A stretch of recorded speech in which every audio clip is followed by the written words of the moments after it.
Hi friends, welcome to Kavyanayana cooking channel. ನಾನು ಸುಷ್ಮಾ. ಬನ್ನಿ ಇವತ್ತು ಕೊತ್ತಂಬರಿಯಿಂದ ವಡೆನ ಯಾವ ತರ ಮಾಡ್ತೀನಿ ಅಂತ ತೋರಿಸ್ಕೊಡ್ತೀನಿ.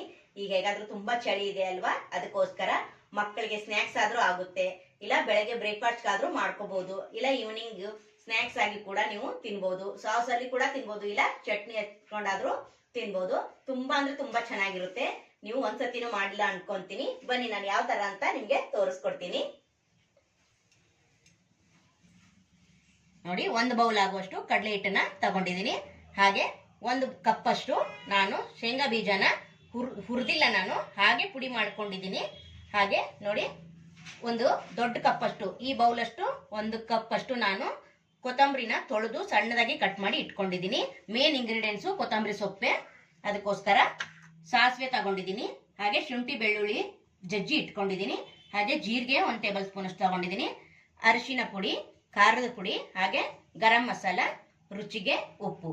ಇಷ್ಟೇ ಫ್ರೆಂಡ್ಸ್, ಮನೇಲಿರೋ ಸಾಮಗ್ರಿಗಳಲ್ಲಿ ಸಿಂಪಲ್ ಆಗಿ ನಿಮಗೆ ಈ ವಡೆನ ಮಾಡಿ ತೋರಿಸ್ತೀನಿ. ಒಂದು ಬೌಲ್ ಇಟ್ಕೊಂಡಿದ್ದೀನಿ. ಆ ಬೌಲ್ಗೆ ನಾನು ಈ ಕಡಲೆ ಹಿಟ್ಟನ್ನ ಹಾಕೋತಾ ಇದ್ದೀನಿ. ನೋಡಿ, ಈಗ ಎಷ್ಟು ನೀರು ಬೇಕೋ ಅಷ್ಟು ಬೋಂಡ ಹದಕ್ಕೆ ನಾವು ಕಲಿಸ್ಕೋಬೇಕು. ಸ್ವಲ್ಪ ಕೂಡ ಗಂಟಿರಬಾರ್ದು. ಆ ತರ ನಾವು ಬಜ್ಜಿ ಬೋಂಡಾಗೆಲ್ಲ ಕಲಿಸ್ಕೊಂತೀವಲ್ಲ, ಆ ತರ ನಾವು ತೆಳುವಾಗಿ ಕಲಿಸ್ಕೋಬೇಕು. ಜಾಸ್ತಿ ತೆಳುನು ಅಲ್ಲ ಫ್ರೆಂಡ್ಸ್, ನಾನು ತೋರಿಸ್ತೀನಿ ನಿಮಗೆ. ನೀವು ಯಾವಾಗಲೂ ಬಜ್ಜಿ ಬೋಂಡ ಮಾಡ್ತಾನೆ ಇರ್ತೀರಲ್ಲ, ಅದಕ್ಕೆ ಕಲಿಸ್ಕೊಂಡ್ರೆ ಸಾಕು. ತುಂಬಾ ಚೆನ್ನಾಗಿರುತ್ತೆ ಫ್ರೆಂಡ್ಸ್. ನೀವು ಒಂದಿನಾನು ಮಾಡಿಲ್ಲ ಅನ್ಕೊಂತೀನಿ. ನನ್ನ ವಿಡಿಯೋ ನೋಡಿಕೊಂಡು ನೀವು ಕೂಡ ಒಂದ್ಸತಿ ಟ್ರೈ ಮಾಡಿ. ನೀವೇ ಕಮೆಂಟ್ ಮಾಡ್ತೀರಾ, ತುಂಬಾ ಚೆನ್ನಾಗಿತ್ತು ಸಿಸ್ಟರ್, ನಾವು ನೋಡೇ ಇಲ್ಲ ಅಂತ. ನೋಡಿ, ಇದನ್ನ ಸ್ವಲ್ಪ ನೀರು ಹಾಕೊಂತೀನಿ. ನನ್ನ ವಿಡಿಯೋಗೆ ತುಂಬಾ ಒಳ್ಳೊಳ್ಳೆ ಕಮೆಂಟ್ಗಳನ್ನ ಮಾಡ್ತಾ ಇದ್ದೀರಾ. ನಿಮ್ಗೆಲ್ಲರಿಗೂ ತುಂಬ ಹೃದಯದ ಧನ್ಯವಾದಗಳು. ತುಂಬಾ ಜನ ಸಪೋರ್ಟ್ ಮಾಡ್ತಾ ಇದ್ದೀರಾ. ಇದೇ ತರ ನಿಮ್ಮ ಪ್ರೀತಿ ಸಪೋರ್ಟ್ ಯಾವಾಗಲೂ ನಮ್ಮ ಚಾನಲ್ ಮೇಲೆ ಇರಲಿ ಅಂತ ಕೇಳ್ಕೊಂತೀನಿ. ನೋಡಿ, ಇವಾಗ ತೋರಿಸ್ತೀನಿ ನಿಮಗೆ ಎಷ್ಟು ಕಲಿಸ್ಕೋಬೇಕು ಅಂತ. ಸ್ವಲ್ಪನೇ ನೀರು ಹಾಕೊಂಡು ಕಲಿಸ್ಕೊಂತೀನಿ. ನೋಡಿ ಫ್ರೆಂಡ್ಸ್, ಇಷ್ಟು ಬೋಂಡ ಅದಕ್ಕೆ ನಾನು ಕಲಿಸ್ಕೊಂಡಿದ್ದೀನಿ. ನೋಡಿ, ನೀವು ಮೆಣಸಿನ್ಕಾಯಿ ಬಜ್ಜಿ ಬೋಂಡ ಎಲ್ಲ ಮಾಡ್ತಾ ಇರ್ತೀರಿ ನೋಡಿ, ಇಷ್ಟು ಕಲಿಸ್ಕೊಂಡ್ರೆ ಸಾಕು. ಇದನ್ನ ಸೈಡಲ್ಲಿ ಎತ್ತಿಟ್ಕೊಳ್ಳೋಣ. ನೆಕ್ಸ್ಟ್ ಪ್ರೊಸೀಜರ್ ತೋರಿಸ್ಕೊಡ್ತೀನಿ ಬನ್ನಿ. ಒಲೆ ಮೇಲೆ ದಪ್ಪ ತಳೆದು ಒಂದು ಪಾತ್ರೆ ಇಟ್ಕೊಂಡಿದ್ದೀನಿ. ಅದಕ್ಕೆ ಒಂದು 4 ಟೇಬಲ್ ಸ್ಪೂನ್ ಅಷ್ಟು ಎಣ್ಣೆನ ಹಾಕೊಂತೀನಿ. ಈಗ 1 ಟೇಬಲ್ ಸ್ಪೂನ್ ಅಷ್ಟು ಸಾಸಿವೆನ ಹಾಕೋತಾ ಇದ್ದೀನಿ. ಸಾಸಿವೆ ಚೆನ್ನಾಗಿ ಸಿಡಿಬೇಕು.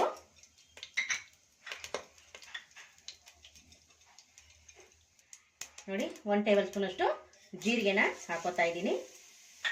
ಹಾಗೆ ಶುಂಠಿ ಬೆಳ್ಳುಳ್ಳಿ ಪೇಸ್ಟು ನಾನು ಜಜ್ಜಿ ತಗೊಂಡಿದ್ದೀನಿ. ನೀವು ಪೇಸ್ಟ್ ಆದರೂ ಹಾಕೋಬಹುದು. ಅದನ್ನು ಕೂಡ ಹಾಕೊಂಡು ಚೆನ್ನಾಗಿ ಫ್ರೈ ಮಾಡ್ಕೊಳ್ಳೋಣ. ನೋಡಿ, 1-2 ನಿಮಿಷ ಇಷ್ಟು ಫ್ರೈ ಮಾಡಿಕೊಂಡ್ರೆ ಸಾಕು.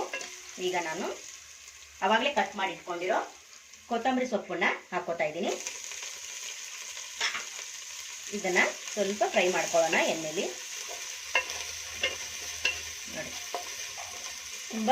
ತುಂಬಾ ಚೆನ್ನಾಗಿರುತ್ತೆ. ತುಂಬ ಕ್ರಿಸ್ಪಿಯಾಗಿ, ಈ ಚಳಿಗೆ ಸಖತ್ತಾಗಿರುತ್ತೆ ಟೇಸ್ಟ್ ಮಾತ್ರ. ನೋಡಿ, ಈಗ ಇದನ್ನು ಕೂಡ ಸ್ವಲ್ಪ 1-2 ಸೆಕೆಂಡ್ ಸ್ವಲ್ಪ ಫ್ರೈ ಮಾಡಿಕೊಂಡ್ರೆ ಸಾಕು. ಕೊತ್ತಂಬರಿ ಸೊಪ್ಪನ್ನ ಚೆನ್ನಾಗಿ ಫ್ರೈ ಮಾಡ್ಕೊಂಡಿದ್ದೀನಿ. ಈಗ ಶೇಂಗಾ ಬೀಜದ ಪುಡಿನ ಹಾಕೊಳ್ಳೋಣ. ಅದನ್ನು ಕೂಡ ಸ್ವಲ್ಪ ಮಿಕ್ಸ್ ಮಾಡ್ಕೊಳ್ಳೋಣ. ನೋಡಿ, ಅದಕ್ಕೆ ಹೇಳ್ತಾ ಇರೋದು ತುಂಬ ಡಿಫ್ರೆಂಟ್ ಆಗಿರೋ ಸ್ನ್ಯಾಕ್ಸ್ ರೆಸಿಪಿ ಫ್ರೆಂಡ್ಸ್. ಸಖತ್ತಾಗಿರುತ್ತೆ. ನೀವು ಯಾವತ್ತೂ ಈ ಥರ ಮಾಡಿರಲ್ಲ. ಡೈರೆಕ್ಟ್ ನಾವು ಹಿಟ್ಟಿಗೆನೆ ಎಲ್ಲ ಮಿಕ್ಸ್ ಮಾಡಿ ಹಾಗೆ ಎಣ್ಣೆಲ್ಲೇ ಬಿಡ್ತೀವಿ. ಇದು ಹಾಗಲ್ಲ. ಇದನ್ನ ಈ ಥರ ಒಗ್ಗರಣೆ ಮಾಡಿ ಈ ಥರ ಎಣ್ಣೆಯಲ್ಲಿ ಫ್ರೈ ಮಾಡಿಕೊಂಡು ನಾವು ಆಮೇಲೆ ವಡೆನ ಮಾಡ್ಕೊತೀವಿ. ಇನ್ನು ನೆಕ್ಸ್ಟ್ ಪ್ರೊಸೀಜರ್ ನಿಮಗೆ ಗೊತ್ತೇ ಆಗಲ್ಲ, ಅಷ್ಟು ಡಿಫ್ರೆಂಟ್ ಆಗಿದೆ. ಹೌದಾ, ಇದು ಯಾವತ್ತೂ ಮಾಡಿಲ್ವಲ್ಲ ನಾವು, ಇಷ್ಟು ಚೆನ್ನಾಗಿದೆಯಾ ಅಂತ ನೀವೇ ಅಂತೀರಾ. ಇಷ್ಟು ದಿನ ನಾವು ಈ ಥರ ಮಾಡೇ ಇಲ್ವಲ್ಲ ಅಂತಾರ ಅಂತೀರಾ ನೀವೇ ಫ್ರೆಂಡ್ಸ್.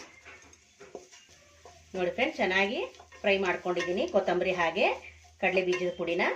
ಈಗ ಇದಕ್ಕೇನೆ ನಾನು ಅರಿಶಿನ ಪುಡಿನ 1/4 ಚಮಚದಷ್ಟು ಹಾಕ್ಕೊತೀನಿ. ಹಾಗೆ ಗರಂ ಮಸಾಲ 1 ಚಮಚ, ಹಾಗೆ ಖಾರದ ಪುಡಿ 1 ಚಮಚ, ರುಚಿಗೆ ತಕ್ಕಷ್ಟು ಉಪ್ಪನ್ನ ಸೇರಿಸ್ತಾ ಇದ್ದೀನಿ. ಈಗ ಚೆನ್ನಾಗಿ ಮಿಕ್ಸ್ ಮಾಡ್ಕೊಳ್ಳೋಣ.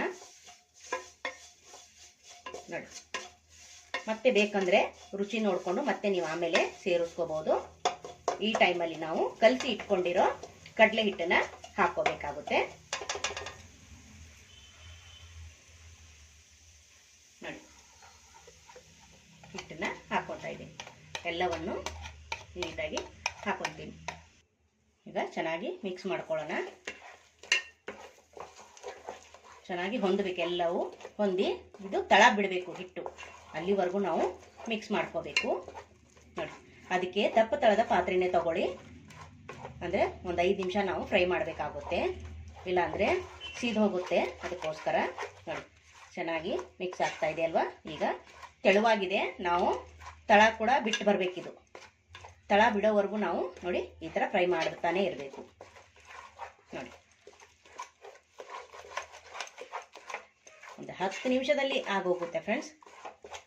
ಕೊತ್ತಂಬರಿ ವಡೆ ತುಂಬ ಅಂದರೆ ತುಂಬ ಟೇಸ್ಟಿಯಾಗಿರುತ್ತೆ. ನೀವು ಕೂಡ ಒಂದ್ಸತಿ ಟ್ರೈ ಮಾಡಿ, ಹಾಗೆ ನಿಮ್ಮ ಫ್ರೆಂಡ್ಸ್ ಫ್ಯಾಮಿಲಿಗೂ ಕೂಡ ಶೇರ್ ಮಾಡಿ. ನೋಡಿ ಫ್ರೆಂಡ್ಸ್, ಚೆನ್ನಾಗಿ ಮಿಕ್ಸ್ ಮಾಡ್ಕೊಂಡಿದ್ದೀನಿ. ಈಗ ತಳ ಕೂಡ ಬಿಡ್ತಾ ಇದೆ. ನೋಡಿ, ನೋಡ್ತಾ ಇದ್ದೀರಾ? ನೋಡಿ, ಇಷ್ಟು ನಮಗೆ ತಳ ಬಿಟ್ರೆ ಸಾಕು.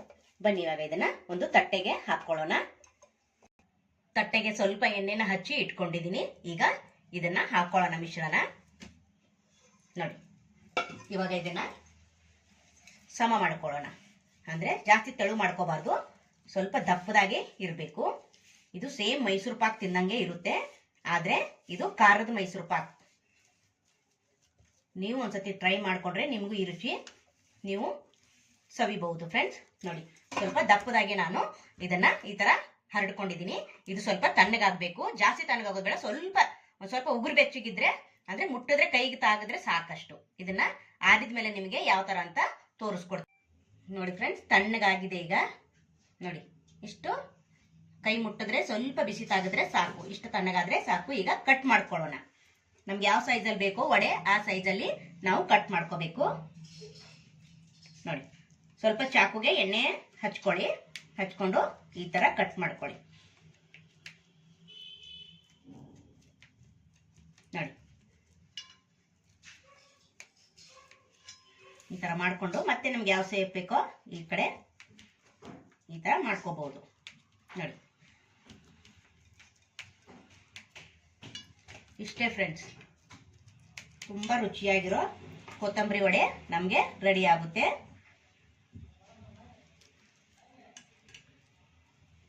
ನೋಡಿ, ಇಷ್ಟೇ.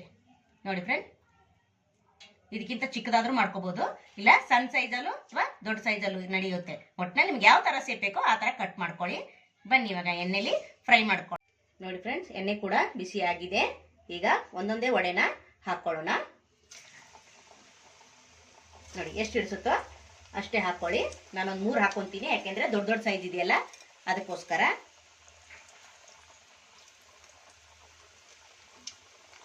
ನೋಡಿ, ಲೋ ಫ್ಲೇಮಲ್ಲೇನೆ ಇರಲಿ. 1-2 ನಿಮಿಷ ಬಿಟ್ಟು ನಾವು ತಿರುವಿ ಹಾಕೊಳ್ಳೋಣ. ನೋಡಿ, ಈಗ ಒಂದು ಕಡೆಯಿಂದ ಇನ್ನೊಂದು ಕಡೆ ಹಾಕೊಳ್ಳೋಣ. ನೋಡಿ, ಸ್ವಲ್ಪ ಕೂಡ ಅಂಟೋದಿಲ್ಲ, ನಿಧಾನಕ್ಕೆ ನೋಡಿ ಈ ತರ ತಿರುವಿ ಹಾಕಬೇಕು. ಕಲರು ಚೇಂಜ್ ಆಗಬೇಕು, ಅಲ್ಲಿವರೆಗೂ ನಾವು ಲೋ ಫ್ಲೇಮಲ್ಲೇನೆ ಫ್ರೈ ಮಾಡ್ಕೋಬೇಕು. ಎಷ್ಟು ಒಳ್ಳೆ ಸೇಪ್ ಬಂದಿದೆ ನೋಡಿ ಫ್ರೆಂಡ್. ನೋಡಿ, ಈಗ ನಾನು ತೋರಿಸ್ಕೊಡ್ತೀನಿ. ಚೆನ್ನಾಗಿ ಫ್ರೈ ಮಾಡಿಕೊಂಡು ಯಾವ ತರ ಕಲರ್ ಬರಬೇಕು ಅಂತ ತೋರಿಸ್ಕೊಡ್ತೀನಿ ಫ್ರೈ ಆದ್ಮೇಲೆ ನಿಮಗೆ. ನೋಡಿ ಫ್ರೆಂಡ್ಸ್, ಈಗ ಕಲರ್ ಕೂಡ ಚೇಂಜ್ ಆಗಿದೆ. ನೋಡಿ, ಎಷ್ಟು ಚಂದ ಕಾಣಿಸ್ತಾ ಇದೆ ಅಲ್ವಾ. ಈ ತರ ಫ್ರೈ ಮಾಡ್ಕೊಂಡ್ರೆ ಸಾಕು. ನೋಡಿ, ಸಖತ್ತಾಗಿ ಕಾಣಿಸ್ತಾ ಇದೆ ಕೊತ್ತಂಬರಿ ವಡೆ. ಸೂಪರ್. ಇದೇ ತರ ಎಲ್ಲವನ್ನು ಫ್ರೈ ಮಾಡಿ ನಿಮಗೆ ತೋರಿಸ್ಕೊಡ್ತೀನಿ. ನೋಡಿ ಫ್ರೆಂಡ್ಸ್, ಕೊತ್ತಂಬರಿ ವಡ ರೆಡಿ ಆಯ್ತು. ಸೂಪರ್ ಅಲ್ವಾ. ಎಷ್ಟು ಚಂದ ಕಾಣಿಸ್ತಾ ಇದೆ, ಟೇಸ್ಟ್ ಕೂಡ ಅಷ್ಟೇ ಚೆನ್ನಾಗಿದೆ ಫ್ರೆಂಡ್. ಒಂದನ್ನ ನಿಮಗೆ ಮುರಿದು ಬಿಟ್ಟು ತೋರಿಸ್ತೀನಿ. ನೋಡಿ, ಸಖತ್ತಾಗಿ ಬಂದಿದೆ, ಕ್ರಿಸ್ಪಿಯಾಗಿ. ಸ್ವಲ್ಪ ಕೂಡ ಎಣ್ಣೆ ಹಿಡಿದಿಲ್ಲ. ನೋಡಿ, ಎಷ್ಟು ಮುದ್ದಾಗಿ ಬಂದಿದೆ ನೋಡಿ ಫ್ರೆಂಡ್ಸ್. ನೋಡಿ, ಸೂಪರ್ ಅಲ್ವಾ. ನೋಡಿ, ಸಖತ್ತಾಗಿ ಬಂದಿದೆ. ನೀವು ಕೂಡ ಒಂದ್ಸತಿ ಟ್ರೈ ಮಾಡಿ ಯಾವ ತರ ಬರುತ್ತೆ ಅಂತ ನನಗೆ ಕಮೆಂಟ್ ಅಲ್ಲಿ ತಿಳಿಸಿ. ನೋಡಿ, ಎಷ್ಟು ಕ್ರಿಸ್ಪಿ ಅಂದ್ರೆ ಫ್ರೆಂಡ್ಸ್, ಮುಟ್ಟಿದ್ರೆ ಅಷ್ಟು ಖುಷಿ ಆಗ್ತಾ ಇದೆ, ಅಷ್ಟು ರುಚಿಯಾಗಿ ಬಂದಿದೆ ಫ್ರೆಂಡ್ಸ್. ನೀವು ಕೂಡ ಒಂದ್ಸತಿ ಟ್ರೈ ಮಾಡಿ. ನೋಡಿ ಫ್ರೆಂಡ್ಸ್, ಸಖತ್ತಾಗಿ ಬಂದಿದೆ. ನನಗೆ ಮಾತ್ರ ತುಂಬಾ ಖುಷಿ ಆಯ್ತು. ಇಷ್ಟು ರುಚಿಯಾಗಿ ಬರುತ್ತೆ ಅಂತ ನಾನು ಅನ್ಕೊಂಡೇ ಇರ್ಲಿಲ್ಲ. ಟೇಸ್ಟ್ ಮಾತ್ರ ಅಲ್ಟಿಮೇಟ್ ಸ್ನೇಹಿತರೆ. ನನ್ನ ಮಕ್ಕಳು ತಿಂದ್ರು ತುಂಬಾ ಖುಷಿ ಪಟ್ರು. ನೀವು ಕೂಡ ಒಂದ್ಸತಿ ಟ್ರೈ ಮಾಡಿ ಯಾವ ತರ ಬರುತ್ತೆ ಅಂತ ನನಗೆ ಕಮೆಂಟ್ ಅಲ್ಲಿ ತಿಳಿಸಿ. ಹಾಗೆ ನಮ್ಮ ಚಾನೆಲ್ ನ ಇನ್ನೂ ಯಾರು ಸಬ್ಸ್ಕ್ರೈಬ್ ಮಾಡ್ಕೊಂಡಿಲ್ಲ, ಪ್ಲೀಸ್ ಹೋಗಿ ಸಬ್ಸ್ಕ್ರೈಬ್ ಮಾಡ್ಕೊಳ್ಳಿ. ಬೆಲ್ ಐಕಾನ್ ನ ಪ್ರೆಸ್ ಮಾಡಿ ಆಲ್ ಅನ್ನೋ ನೋಟಿಫಿಕೇಶನ್ ಸೆಲೆಕ್ಟ್ ಮಾಡ್ಕೊಂಡ್ರೆ ನಾವು ಹಾಕೋ ವಿಡಿಯೋ ಎಲ್ಲ ಮೊದಲು ನಿಮ್ಗೆ ಬರ್ತದೆ ಫ್ರೆಂಡ್. ಆಗ ಎಲ್ರಿಗಿಂತ ಮುಂಚೆ ನೀವೇ ನೋಡ್ಬೋದು. ಈ ವಿಡಿಯೋ ಇಷ್ಟವಾದಲ್ಲಿ ಪ್ಲೀಸ್ ಲೈಕ್ ಮಾಡಿ, ಶೇರ್ ಮಾಡಿ, ಕಮೆಂಟ್ ಮಾಡಿ, ಸಬ್ಸ್ಕ್ರೈಬ್ ಮಾಡ್ಕೊಳ್ಳಿ. ನಮ್ಮ ವಿಡಿಯೋ ನಿಮಗೆ ಇಷ್ಟವಾದ್ರೆ ಸಪೋರ್ಟ್ ಮಾಡಿ. Thank you for watching. ನಮಸ್ಕಾರ ಫ್ರೆಂಡ್ಸ್.